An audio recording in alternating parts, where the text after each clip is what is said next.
1993, long before the internet, a little game called Doom by ID Software was released, and it just blew people away. And I was there. I actually got my start in PC gaming in the 80s. My mother bought me a 286 computer, and I played a lot of the Sierra games like King's Quest and Police Quest and all the Quest games, Space Quest.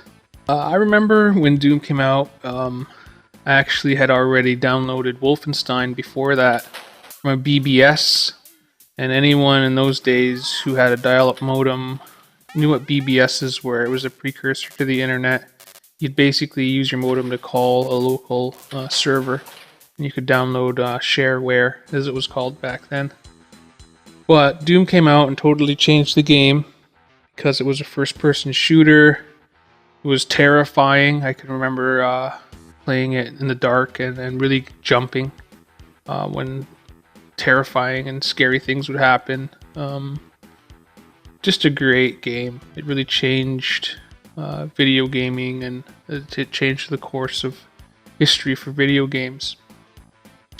But ID Software went on to become like greatest publishers of the 90s, and they released a game called Quake.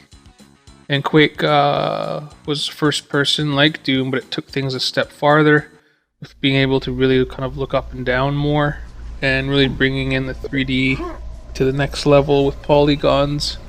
And it was an amazing game. Yeah, it required a dedicated graphics card, which I had. But I had one for my computer. It's probably like a Pentium 1 or something like that.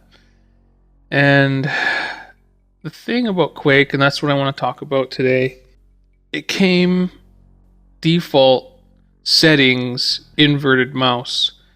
Although it wasn't called inverted mouse then, it was just called mouse look. But today it's called inverted mouse. But back when people like me were playing video games in the 90s, it wasn't inverted mouse. You would mouse look, and when you push the mouse forward, it was like tilting your head forward, and you'd look down. And when you pulled back on the mouse, it's like tilting your head backwards, and you look up. Very similar to flight simulator controls. This was just the default way to mouse look in those days. So anyone who remembers Quake 1 probably still does that style of mouse look today. And that's the history of gaming right there. And I'm not sure why or how it changed. I personally blame console games for changing the way mouse look works. I'm not sure if that's true. That's just kind of like my preconceptions. Is that thumb aimers started getting into 3D games much later. In those days, Super Nintendo couldn't handle 3D. It wasn't until N64 that they started trying to do 3D, and it still sucked compared to the stuff I was playing on PC.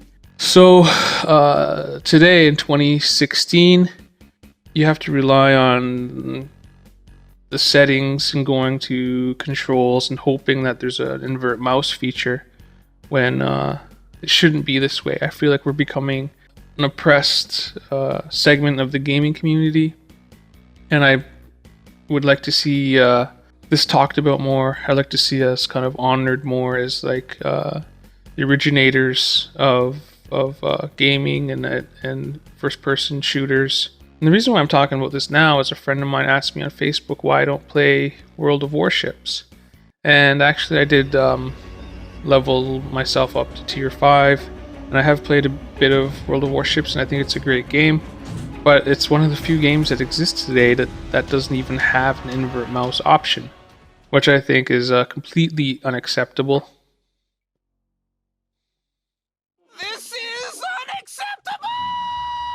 It has to change.